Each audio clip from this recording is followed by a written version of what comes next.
ஏசாயா 3ஆம் அதிகாரம் 1ஆம் வசனம் முதல் 26ஆம் வசனம் வரை.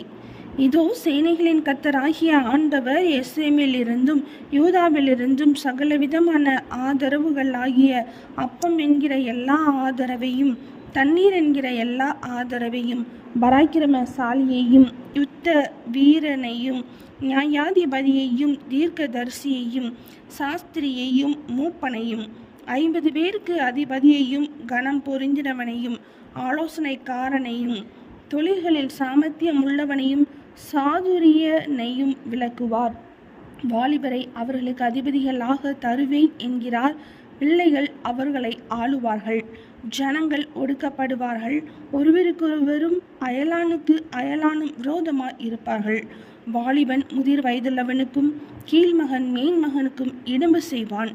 அப்பொழுது ஒருவன் தன் தகப்பன் வீட்டானாகிய தன் சகோதரனை படித்து, உனக்கு வஸ்திரம் இருக்கிறது, நீ எங்களுக்கு அதிபதியாயிரு, கேட்டுக்கு இனமான இந்த காரியம் உன் கையின் கீழாவதாக என்று சொல்ல, அவன் அந்நாளிலே தன் கையை உயர்த்தி, நான் சீர்படுத்துகிறவனாயிருக்க மாட்டேன், என் வீட்டிலே அப்பமில்லை, வஸ்திரமும் இல்லை, என்னை ஜனங்களுக்கு அதிபதியாக வைக்க வேண்டாம் என்பான். ஏனென்றால் எருசலேம் பாழாக்கப்பட்டது, யூதா விழுந்து போயிற்று. அவர்கள் நாவும் அவர்கள் கிரியைகளும் கர்த்தருடைய மகிமையின் கண்களுக்கு எரிச்சல் உண்டாகத்தக்கதாக அவருக்கு விரோதமாயிருக்கிறது. அவர்கள் முகப்பார்வை அவர்களுக்கு விரோதமாய் சாட்சியிடும். அவர்கள் தங்கள் பாவத்தை மறைக்காமல் சோதோம் ஊராரைப் போல வெளிப்படுத்துகிறார்கள்.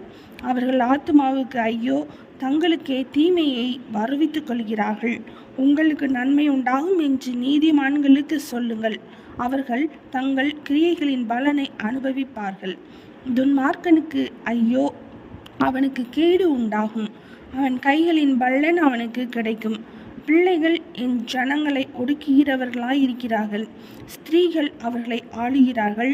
என் ஜனமே, உன்னை நடத்துகிறவர்கள் உன்னை மோசம் போக்கி நீ நடக்க வேண்டிய வழியை அழித்து போடுகிறார்கள்.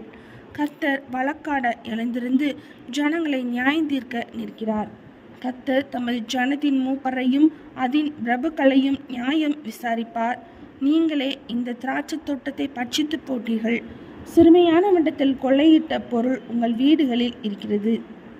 நீங்கள் என் ஜனத்தை நொறுக்கி சிறுமியானவர்களின் முகத்தை நெரிக்கிறது என்னவென்று சேனைகளின் கர்த்தராகிய ஆண்டவர் உரைக்கிறார். பின்னும் கர்த்தர் சொல்லுகிறதாவது, சீயோன் குமாரத்திகள் அகந்தையாயிருந்து கழுத்தை நெரித்து நடந்து, கண்களால் மருட்டி பார்த்து, ஒய்யாரமாய் நடந்து, தங்கள் கால்களில் சிலம்பு ஒலிக்க திரிகிறார்கள். ஆதலால் ஆண்டவர் சீயோன் குமாரத்திகளின் உச்சந்தலையை மொட்டையாக்குவார். கர்த்தர் அவர்கள் மானத்தை குலைப்பார். அந்நாளிலே ஆண்டவர் அவர்களுடைய ஆபரணங்களாகிய சிலம்புகளையும், சுட்டிகளையும், பிறைச்சிந்தாக்குகளையும், ஆரங்களையும், அஸ்தகடங்களையும், தலைமுக்காடுகளையும், சிரபூஷணங்களையும், பாத சரங்களையும், மார்க்கச்சைகளையும், சுகந்த பரணிகளையும், தாயித்துகளையும், மோதிரங்களையும், மூக்குத்திகளையும், வினோத வஸ்திரங்களையும், சால்வைகளையும், போர்வைகளையும், குப்பிகளையும், கண்ணாடிகளையும், சல்லாக்களையும், குல்லாக்களையும், துப்பட்டாக்களையும் உரிந்து போடுவார்.